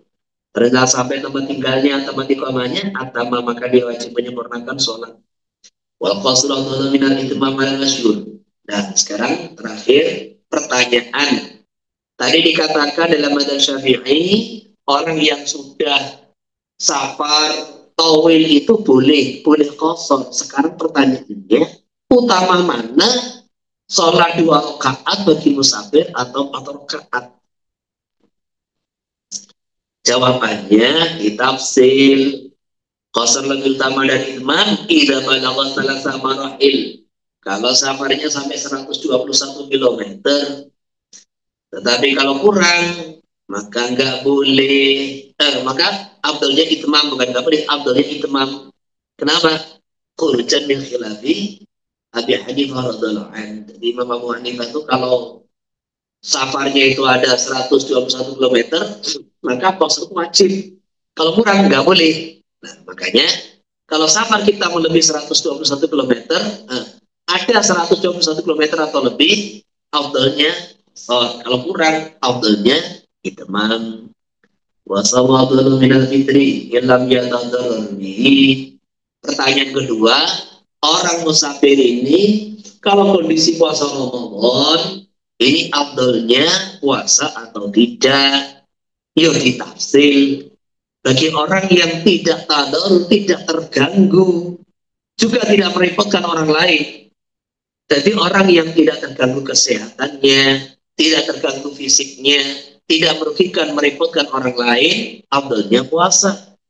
Tapi kalau puasa ini mengganggu kesehatannya atau merepotkan kawan-kawan perjalanannya, afdalnya iftar. Oke, jadi pertanyaan bebas. Silakan. Selesai. Assalamualaikum Ustaz. Salam. Oke. Pertanyaan pertama, apa ni, Allahumma salli ala sayyidina Muhammad. Macam tadi yang dibilang Nabi SAW ketika semayang sampai 18 hari itu, kalau orang tabligh dia keluar jemaah itu, dia pergi satu tempat untuk tashkilan. Maknanya ada tashkilan, berangkat. Tak ada tashkilan, lanjut sampai ada tashkilan. Adakah bisa juga begitu kalau dikiaskan? Boleh. Jadi kalau mutamat tidak dibedakan itu safar qital atau selain qital. Sama itu juga hajat. Pokoknya kalau ada taskilan, ya berangkat. Nggak ada, ya tunggu sampai ada taskilan. Boleh. Oke, balik lagi. Yang soalan keduanya, apa kalau kita iqamah satu tempat, contohnya 5 hari. Kemudian kita mau lanjut ke musafir, bisakah kita solat jamak di situ ataupun harus keluar dari tempat dari situ? Ya harus keluar. Jangan di situ karena kita sudah iqamah 5 hari. Di situ tidak boleh jamak qasar. Kalau mau jamak harus keluar dari kampung tersebut. Adakah Jadi ada khilaf masalah nih, Pak? ada. Kalau kita ini mau tanya khilaf tuh ada. Jadi ada yang bolehkan apa itu apa namanya safar pendek pun ada yang membolehkan gitu loh. Safar pendek ada yang bolehkan. Terus masalah safar kalau hajat banget yang sifatnya itu insidentil itu bagian nanti safar di Medina, jamaah sholat di Medina. Jadi Karena ada ini kan Imam Abu Hanifah tuh di Tasir saya nukil itu orang tuh tinggal di satu tempat boleh qasar sampai jamak qasar sampai 10 hari itu ada yang mengatakan gitu. Jadi ada sebagian ulama memahami hadis Nabi tadi. Hadis Nabi tadi kan haji wadatnya dipahami bahwa beliau tidak walaupun tinggal di Mekah sekitarnya itu 10 hari, tapi sebetulnya beliau tidak pernah tinggal di satu tempat, satu kota melebihi 3 hari nggak pernah. Tapi sebagian ulama memahami karena kejadian itu, maka sebagian ulama memahami bahwa orang tuh boleh iqamah sampai 10 hari, boleh jamak qasar sampai 10 hari. Jadi ini khilafiyah para ulama memahami kejadian tersebut. Cukup? terus kerana ada isu di kalangan mutawif ini, apa ni, jemaah umrah ini, Ya. dia begitu, maksudnya dia mau pergi ke Madinah, selepas tawaf wada' itu di hotelnya itu buat jamak kasar, sedangkan sudah 5 hari di situ.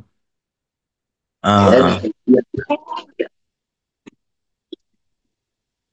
jadi adakah gimana contohnya bab wuduknya apa semua itu, adakah harus mengikut? Jadi masalah jamaah aja, bukan Memang masalah aja. satu, masalah jamaah aja. Nggak usah Oh. bicara masalah sholat, masalah apa sudah nanti dihitung semua jadi masalah lagi itu nanti, jadi menyulitkan. Oke, apa Ah, lagi? terus mau tanya masalah isteri perempuan yang musafir seorang diri tanpa mahram itu. Itu khilafiyah. Jadi yang utama itu ada Syafi'i, ya nggak boleh haram. Entah itu safar tawil, safar pendek, itu nggak boleh. Jadi kita bicara pada Syafi'i kan gitu. Tapi mazhab ini mengatakan kalau safar pendek itu ya tetap ada perbedaan pendapat kan gitu. Kalau kita bicara kalau yang utama yang ditaksir Imam Nawawi walaupun pendek nggak boleh karena apa? Ada hadisnya jelas gitu loh. Jadi ada hadisnya itu nasoreh. Baginda Nabi SAW itu melarang la tusafiron nomor atun ilawa ma'aha itu mahramin dan gitu kan. Lah sabda Nabi itu mutlak, baik safar jauh safar pendek nggak boleh. Maka ketika Aisyah radhiallahu anha pengen umroh ke Tan'im waktu haji wada itu pengen umroh sunnah, oleh baginda Nabi dipanggil Abdurrahman untuk menemani saudaranya. Jadi disuruh temani itu mahramnya itu Abdurrahman bin Abu Bakar. Maksudnya kalau dia safar juga, maknanya haram dia kasar lah. Kasar. Nggak boleh, kalau nggak boleh. Kalau tentang itu perempuan Tapi yang kan bersama gini, jemaah, perempuan jadi siqah itu, gini, jadi apa namanya? Terus apa itu Karena ini kenapa kita ini ketat? Karena yang bikin kerusakan di mana-mana ya wanita safar sendirian itu gitu loh. Karena ini kalau kita alasannya mamanya dia kan di bis ada teman, dia di pesawat ada teman, gitu. Kan gitu kan? Iya kalau ada teman kan gitu kan? Kan terkadang juga ada wanita itu di bis nggak ada teman, cuma satu doang laki-laki, kan gitu kan? Di mobil juga terkadang nggak ada teman. Yang kedua, ketika wanita itu dibiarkan safar tanpa mahram, tanpa suami, itulah pintu maksiat itu terbuka. Gitu. Jadi kesempatan maksiat itu terbuka lebar. Ini ngomong hikmah dan alasannya. Jadi ini kalau ngomong alasannya, kalau ngomong dalil sudah jelas. Kalau ngomong dalil sudah jelas. Gitu. Maka ini tetap kita ini berpegang kepada aturan yang ada di dalam madhab, juga yang lebih sesuai dengan qawaidul maqasidus syariah. Memang wanita ini jangan dibiarkan pergi sendirian. Maka dalam kita itu, kecuali kalau perjalanan itu wajib. Perjalanan itu wajib. Kan gitu kan? Maka kalau perjalanan wajib, boleh dia ini pakai rombongan wanita. Kan gitu kan? Syaratnya itu aman. Gitu. Ini kalau perjalanan itu wajib. Jadi memang ini kita bicara duduk kita di sini ini bicara kita sebagai pelajar agama gitu. Kalau kita ini lihat kehidupan orang-orang awam, ya orang awam bukan standar gitu. Kehidupan orang awam itu bukan standar, itu agama bukan. Jadi standar itu ya apa yang ditulis di kitab. Gitu. Karena kita tinggal kita ini semua yang dulu di sini tinggal di daerah yang macam-macam gitu. Daerah yang macam-macam. Makanya seumpama darurat itu. Kondisi sebagian daerah itu darurat. Wanita itu nggak punya mahram, nggak punya suami, kan gitu kan. Ya minimal keluar itu yo sesama kerabatnya lah. 3 orang, 4 orang. Terus safarnya itu safar pendek. Karena orang tuh kalau sudah berjamaah, sesama wanita, 2 orang, 3 orang, itu juga ada segan untuk berbuat maksiat di situ itu gitu. Jadi ini nggak usah terlalu di kerannya itu nggak usah terlalu di urusan ini. Saya tidak akan membuka lebar karena kemaksiatan apalagi zaman sekarang itu kondisi itu ya kesempatannya itu ketika orang itu tidak ada pendampingnya di situ itu. Maka ini ya orang bertanya tetap tak kasih arahan begitu. Jadi kalau wanita itu mau cari jalur takwa harus dengan suami atau dengan mahramnya. Kalau safarnya safar pendek, ya ini khilafiyat. Tapi tetap hati-hatinya jangan sendirian, kan gitu kan? Ada pendampingnya. Karena ini kalau kita sekali membuka pintu ini, sekarang tuh gak usah difatwakan, orang sudah liar gitu loh. Maka saya tuh ingat mudzakarahnya antara Maulana Ilyas dengan Hadraji Inamul Hasan. Di mana kata Kiai Ziran rahimahullah, Hadraji Inamul Hasan itu satu Maulana yang sangat disegani oleh Maulana Ilyas gitu. Maka ketika Maulana Ilyas itu membuat jamaah 3 hari, dan gitu kan. Maka ditentang oleh Hadraji Inamul Hasan itu, Syekh, wanita itu kan perintahnya Allah tuh duduk di rumahnya, kok malah Tuhan keluarkan tuh gimana ini kan gitu kan. Nah disitu mulai memberikan penjelasan kurang lebihnya itu saya ini bukan mau mengeluarkan wanita dari rumah-rumahnya, bukan, tapi saya ingin memprogram wanita, melatih wanita bagaimana buat amalan di rumahnya. Nah itu nggak bisa kecuali dia dikeluarkan dari kesibukannya, itu diantaranya. Kemudian begitu pula masalah bicara kondisi umat sekarang ini. Ini wanita ini nggak usah disuruh keluar-keluar itu, dia ini sudah sering hari-hari keluar rumah gitu. Jadi kehidupan wanita, terutama wanita selain non Arab, di luar Arab itu tuh memang beda banget dengan orang Arab. Sebelum aturan MBS sendiri, wanita Arab ini tidak boleh keluar kecuali dengan suami atau mahramnya, itu aturan wanita Arab. Gitu. Seperti itu, gitu. Di Saudi juga seperti itu. Sebelum ada kebebasan zaman sekarang, gitu. Karena ya rajanya itu lulusan Amerika itu kan. Maka sekarang kondisi wanita ini sudah kemana-mana itu sendiri. Ini nggak perlu difatwakan, itu nggak perlu, gitu loh. Yang sekarang perlu itu bagaimana dikendalikan supaya ini wanita kemana-mana itu didampingi mahramnya, didampingi suaminya. Karena itulah sumber kerusakan, gitu. Jadi timbulnya perselingkuhan, wanita berselingkuh lah. Itu diantaranya nggak didampingi suaminya itu, apalagi zaman HP sekarang itu. Apalagi sekarang wanita keluar, dia belum punya suami, keluar nggak ada pendampingan dari mahramnya, nggak ada pendampingan orang tuanya, nggak tahu kemana itu. Pacaran dianggap biasa. Maka ini kehidupan orang awam semacam itu. Maka tidak harus didukung dengan fatwa-fatwa yang kol-kol do'if yang seolah-olah malah mendukung mereka. Iki mau do'if kalau menambah kerusakan. Gitu. Jadi kita dengan jamaah tabligh itu, maka sampai wanita ini bicara dengan laki-laki pun tidak boleh langsung, gitu loh. Jadi wanita ini kalau berbicara sama orang lain lewat suaminya, jadi nggak boleh langsung, gitu loh.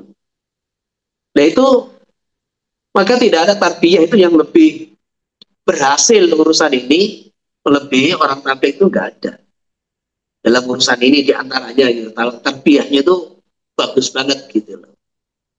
Sehingga di Temboro sendiri Kiai Uzairun rahimahullah itu kan pulang dari luar negeri itu bingung menerapkan bagaimana wanita pakai hijab, itu bingung. Caranya bagaimana itu bingung. Sehingga sampai datang zamannya Abu Dhar rahimahullah itu akhirnya berubah. Dimulailah ada cadar di Temboro kan gitu kan. Maka ada fatwa itu yang kita boleh longgar. Kayak masalah jabiro, masalah tayamum, masalah salat hurmatil waqt, itu mau dilonggarkan nggak ada masalah gitu. Jadi sholat di atas pesawat yang tidak bisa menyempurnakan, yang penting punya wudhu loh ya. Yang penting punya wudhu gitu loh. Kemudian sholatnya pakai isyarat. Itu kita pakai pendapat Imam Muzani, pendapat Qadhi Husain. Nggak wajib ulangi, nggak masalah. Kamu sampaikan nggak ada masalah. Tapi urusan ini, urusan masalah safar wanita ini dilonggarkan, maka ini akan timbul mafsadah yang sangat besar. Jadi karena nggak dilonggarkan aja mereka sudah bebas gitu, apalagi dilonggarkan gitu.